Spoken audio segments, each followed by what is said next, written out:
telefonom imam zelo čuden odnos. Obožujem ga, ful stvari mi olajša, hkrati pa intenzivno poskušam zmanjšati svoj screen time, ker sem z njim zasvojen. Ne bom se hvalil, ampak zadnje tedne sem zver. Glejte ta screen time. 20 minut povprečno, to ni nič. Ok, te tedne sem bil malo zaseden, mogoče je to tudi posledica tega. Ampak res veliko razmišljam o tem, kako naj oblikujem svoje digitalno okolje, ne zato, da bi bilo čim lepše, ampak da bi bilo čim bolj smiselno razporejeno, pametno, učinkovito pa prijazno do mene. In v tem videu bi vam rad pokazal točno, kako je urejen moj telefon trenutno in kaj vse z njim počnem. Imam dva osnovna zaslona in moja glavna logika je delitev med zasebnim in službenim. Na prvem zaslonu imam vse vsakodnevne in osebne reči, na drugem zaslonu pisarno, v tretjem je skrita pa še ena taktika, ki mi pomaga pri zmanjšanju scrollanja. Tretji zaslon imam namreč za nalašč oblikovan najslabše. Vse je razmetano, grdo in nekje tle vmes so skrita tudi družabna omrežja. Da bi si otežil njihovo odpiranje, grem pa še dlje. A poznate občutek, ko prsti kar sami vejo, kje je Instagram, na primer? No, zato jaz vsake toliko kar celo to mapco premaknem na drugo lokacijo. Nekam drugam jo postavim v to zmedo vseh ikon in na ta način vsakič, ko iščem Instagram, v glavi pomislim še, spet odpiraš družabna omrežja, ker jih iščeš. In to mi pomaga, da zmanjšam njihovo uporabo. Pol imam pa še zadnjo linijo obrambe pred zabijanjem časa na omrežjih, to je pa aplikacija Opal, ki je, kot vidite, aktivna tudi trenutno. Opal je meni super, zato ker lahko na različne načine blokiram rabo katerihkoli aplikacij želim. Trenutno imam na primer nastavljeno relativno preprosto zahtevnost, ki mi dovoli, da lahko vmes dam tudi snooze. Ampak nimam vedno izbrane te. Včasih imam vsa omrežja odprta samo 1 uro na dan. In Opal je super, ker lahko res zablokiraš tisto, česar ne želiš. Zato uporabim to funkcijo Deep Focus, ki pa pomeni, da ne moreš odpreti aplikacij, ne moreš dostopati do družabnih omrežij na spletu, ne moreš prekiniti te svoje blokade, niti tako, da bi poskušal zbrisati Opal, se pravi to aplikacijo, ki je sprožila blokado. Nič se ne da. Je najbolj špartanski app za omejevanje rabe telefona in meni je super. Opal je sicer pri meni na službenem zaslonu. Gremo zdaj pogledat prvega, osebnega. Na vrhu imam widget od Readwise. Readwise je aplikacija, ki mi servira vse, kar sem si med branjem na Kindlu označil kot highlight, se pravi poudarek. To je super. Zato, ker me ves čas opominja na reči, ki sem jih prebral in mi kdaj da tudi kakšno dobro idejo. Tle imamo na primer en citat iz knjige Rest. Če kliknem nanj, mi pokaže tudi vse ostale označbe iz tiste knjige in vse te označbe mi naključno meče čez cel dan. Zdaj očitno loada. Evo ga. In tu so vsi moji highlighti. S počitkom je povezan tudi en video na mojem YouTube kanalu, ampak ne bom si delal reklame ves čas. Gremo pogledati naprej. Tule v mapi Hišnik imam dve aplikaciji, ki jo uporabljam za nadzorovanje takih ali drugačnih pametnih naprav, ali sesalca, ali pa radiatorja v tej pisarni, vtičnic in podobno. Teh dveh aplikacij roko na srce ne uporabljam toliko pogosto. Veliko bolj pogosto pa uporabljam vse appe v mapi vsak dan, kar nam že ime razkrije frekvenco rabe. Tule imam v resnici appe, ki so povezani z mobilnostjo, hrano in s trgovinami. Gotovo jih veliko poznate, izmed vseh teh bi izpostavil še posebej Nextbike. To so pa električna kolesa od Nomaga ali pa na teh Nomago stojalih in so ena boljših variant za hiter prevoz po Ljubljani, sploh v gneči, za kakšne daljše relacije in tudi relativno poceni so. Meni so res super in jih toplo priporočam. Ostalo gotovo poznate, ostale appe, nič posebenega. Na desni imamo tle še glasbeno sekcijo, metronom, če vadim klavir ali pa kakšne druge veščine, velikokrat ga uporabljam in pa mapca z glasbo, jaz uporabljam Apple Music, kadar poslušam muziko, ali pa dva appa za radio. Zadnje čase kar veliko poslušam britanske radije, čeprav mi gre na živce ta app, ker mi kar dostkrat meče oglase. Če ima kdo kako boljše priporočilo, oglasite se v komentarje, prosim. Tole je pa še ena aplikacija za slovenske radije, ki jo tudi velikokrat poslušam. V zvočni liniji nadaljujemo z appom Audible, to je aplikacija za zvočne knjige. Jaz jo najraje uporabljam, zato ker je hitra, simple in spet imam obdobja, ki mi to paše, sploh če sem veliko v avtu. Takrat rad kombiniram knjigo, ki jo berem na Kindlu, pa kak del poslušam v avtu, pa spet berem naprej. Ali pa med road tripi, daljšimi, tudi rad poslušam zvočne knjige. Na levo, tule je še wellness sekcija. Headspace je aplikacija z vodenimi meditacijami. Jaz osebno jo uporabljam na dva načina. Prva, bolj pogosta, je Lo-Fi Times playlista. To je nekaj najboljšega, jaz jo uporabljam takrat, ko se hočem lotiti kakšnega malo bolj napornega pisarniškega dela, recimo odpisovanja nakupa mailov ali pa kaj podobnega. In razvil sem refleks, da vedno, ko slišim to muziko, kar začnem delati. Pol mi pa občasno pa še poslušati tudi vodene meditacije. Predvsem delam ta basic tečaj, ker je zelo simpel, počasi te vodi, lahko nastavljaš tudi trajanje in mi je všeč. Ampak imam obdobja, ne počnem tega ves čas. Tule zraven je Withings, to je aplikacija moje ure, ki se dela, da je analogna, ampak v resnici je pametna. Povezana je tudi s tehtnico in vse beleži v tem appu. Pomembno mi je, da lahko tle nastavim dnevne cilje korakov in relativno sledim svoji aktivnosti, pa da lahko spremljam trende, kadar me matra firbec na srčnega utripa ali pa teže, tudi spanja. S spanjem je povezan še zadnji app te wellness sekcije, to je pa Rise Sleep. Beleži spanec in predvideva dele dneva, ko boš najbolj optimalno delal, ampak bolj kot ta dnevna funkcija je zame pomembno spremljanje trenda spanja čez čas in skrb za to, da res dost spim. Ta app beleži spalni dolg in kadar spim premalo, me začne na to opozarjati in to mi je všeč. Wow, to je to! Piše great for skoraj 120 dni. To je pa dobro. Nisem tega videl prej, zato ker ne odpiram velike appa, bolj ker ne se sam pustim presenetiti njegovim obvestilom.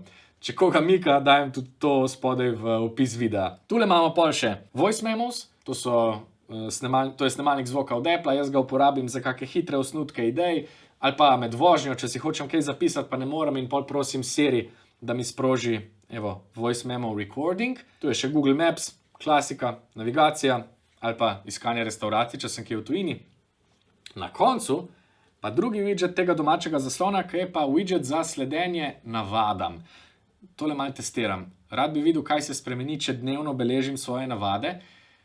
In ideja je, da bo to pomagalo. Itak. Zaenkrat beležim samo eno spominsko zadevo, ki jo hočem spet vrniti v svojo rutino, ampak več o tem kdaj drugič. Ok, in to je prvi zaslon. Posebno skrb sem namenil še orodni vrstici spodaj, ki je itak stalnica na vseh zaslonih. Iz nje sem umaknil Safari, noter sem dodal pa Notes pa kamero, zato ker sta to dve moji pogosti izbiri, ko hočem bodisi kaj hitro posnet ali pa si zapisati. Telefon rad uporabim kot beležnico, rad lovim ideje in ponavad te ideje obdelujem z drugim zaslonom. Gremo v službo. Moje poklicno življenje vodita dve aplikaciji, Koledar in Things 3. Za koledar imam klasiko, za moje potrebe zadošča Apple Calendar. Noter imam razdeljena področja in nekatere si v ekipi delimo. Things 3 pa je super app za opravke. Včasih sem ga imel spodaj v orodni vrstici, ampak potem sem si pa rekel, veš kaj, ne bom cel čas gledal, kaj v sebi še moral narediti in odločil sem se, da bom Things imel samo kot widget na svojem službenem zaslonu. Tukaj mi skozi kaže približno, kaj naj bi naredil. Pri to-do aplikacijah je zame ful dober, če vse opravke formuliram kot neko preprosto dejanje. Najbolj preprosto. Vedno si poskušam to vnesti opravek z nekim glagolom, ki me malo bolj vodi do cilja ali pa v prvi korak. Ne bom na primer napisal ponudniki za print, ampak bom napisal pošlji 3 povpraševanja za print spomina. Pol pa razmišljam naprej. Ok, tu lahko odkljukam, ker smo dobili že 300 teh povpraševanj. A zdaj se moramo odločiti, kako bomo to speljali. Mogoče pol vnesem preglej ponudbe za print. No, print spomina. Ok, in to je to. Lahko vam pokažem tudi kakšne osnutke za spomin. Tukaj jih imamo v Dropboxu, recimo tlele, v pisarni. Dropbox sicer uporabljam za hitro pošiljanje datotek, za arhive, ob tem imamo pa tudi nas postajo, ko jo pokažem naprej. Evo, kot zaenkrat mislimo, da bo naš spomin, ko bo išel vsak čas zgledal nekako takole, zraven bo pa še en ogromen poster in tole bodo pari. Ful težki, ker so si med sabo zelo podobni. Ok, to je Dropbox, pa sem pa omenil nas postajo, to je DS file, imamo pa tudi Google Drive, skratka, prek teh aplikacij si v pisarni podajamo datoteke. Tu dostopam še do nadzorne plošče kanala YouTube Studio, to ziher poznate, pol pa je aplikacija za maile, jaz uporabljam kar Gmail in Sheets pa Docs za razne dokumente. Zgoraj sta pa dve najbolj pomembni aplikaciji za naše delo, to sta Notion in Discord. Na Discordu imam nekaj službenih komunikacijskih kanalov, to je recimo Discord našega kanala, pa še par drugih in pa kanali, ki jih spremljam. Večinoma je vse povezano z delom, ni pa nujno, aparatus spremljam kar tako. Bolj konkretno, pol delamo na Notionu. Upsala, to je pa načrt video bil. Sam moram reči, da Notiona še nimam čist v malem prstu. Super mi je, ker lahko le odpišemo scenarije ali pa zapisnike sestankov, sam mislim, da je še veliko prostora za izboljšavo.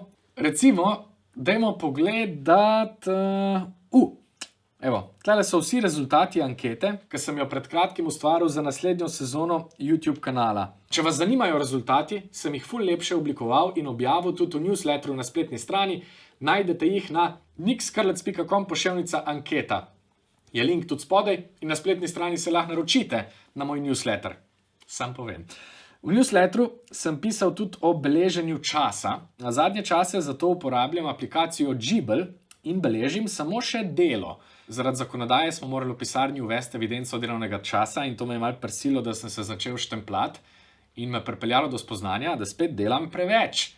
Dobro je vsake toliko narediti preverbo, jaz jo zdaj delam skozi in se z veseljem štempljam.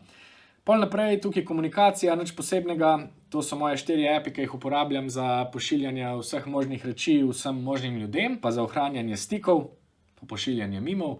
Tukaj imam finance, tukaj bi se malo zadržal, čeprav nimam finančnih nasvetov, brez skrbi. Ugotovil sem, da so slovenske banke ful počasne in zelo okorne v digitalizaciji in sem eden prvih ponosnih uporabnikov nemške spletne banke N26.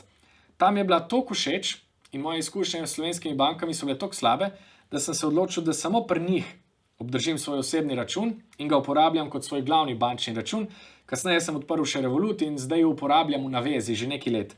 N26 kot glavni račun, Revolut pa za spletno nakupovanje in potrošnjo. By the way, zdaj celo obe banki ponujata dobre obresti za depozite, tako da sem še toliko bolj vesel. Poslovni račun imam pri delavski hranilnici, to je njihov denarnik, pa še nekaj appov povezanih s financami in tudi Coinbase. Ampak od špekulativnih naložb bi zdaj zaključil z najbolj uporabnimi nasveti tega sprehoda čez moj telefon. Zase vem, da nimam občutka za grafiko. Ne znam se je lotiti, vedno se polomim in tukaj me rešuje Adobe Express. Ne uporabljam ga za thumbnaile in za to, ampak kadar potrebujem pa kak hiter napis ali pa preprosto grafiko za moje spremljevalne vsebine na družabnih omrežjih, pa se velikokrat lotim dela v Adobe Expressu. To je moje priporočilo vsem, ki ste v podobnih vodah. Moje zadnje priporočilo je pa za vse, ampak tako, čist vse. Okay. To mapo imam skrito zadaj, zato ker jo uporabljam samo na potovanjih. To je mapa Travel. Takrat jo prestavim na prvi zaslon in pol pičim. Uber, Ryanair, to najbrž poznate. Kaj pa Citymapper in AirAllo? Citymapper je vrhunska aplikacija za načrtovanje poti v velemestih in meni rešuje rit. Po Londonu recimo ali pa po Parizu sem brez Citymapperja pečen. Saj zdaj to dobro počne že Google Maps, ampak Citymapper z variacijami in vsemi rešitvami je meni še vedno boljša izbira. Ok, trenutno vidim, da je najbližje mesto, ki ga pokriva Zagreb ali pa so to Benetke. Ja, ampak pol pokuriš vse podatke, si zdaj najbrž kdo misli. Ja, jih, ampak podatke na SIM kartici za gostovanje. In te kartice sploh ne kupim, ampak si uredim eSIM kartico, prek katere enostavno in ugodno zakupim podatke, ki jih rabim in sem brez skrbi. Zato imam aplikacijo AirAllo, nekaj najboljšega na svetu. AirAllo je uporaben za vse telefone, ki podpirajo eSIM, to je še en disclaimer, ampak mene na potovanjih res velikokrat reši. A imate še kako priporočilo zame? Oglasite se v komentarjih. Če vam je bil video všeč in ste redni gledalci kanala, bom pa skočil do stropa, če se naročite. Res, presežem. Če zdaj kliknete gumb, naroči se, oziroma subscribe, bom skočil do stropa. Zdaj, ta hip. Ok? Ne moram glih vedeti, če ste se naročili, ali pa če ste mogoče že naročeni, ampak vseeno bom skočil do stropa, ker je en del ljudi ziher kliknil subscribe sam zaradi tega. Ok, kar sem rekel. Dobro?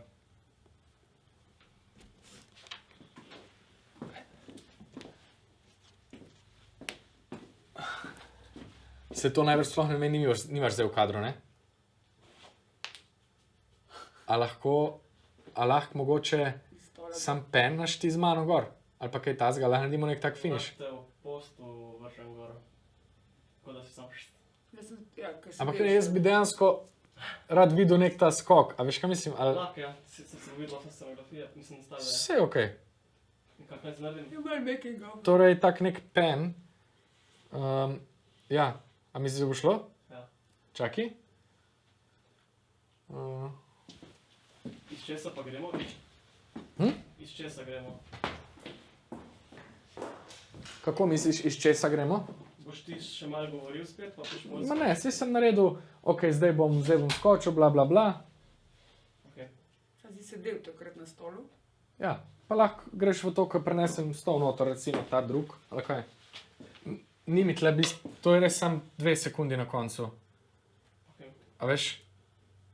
Odej.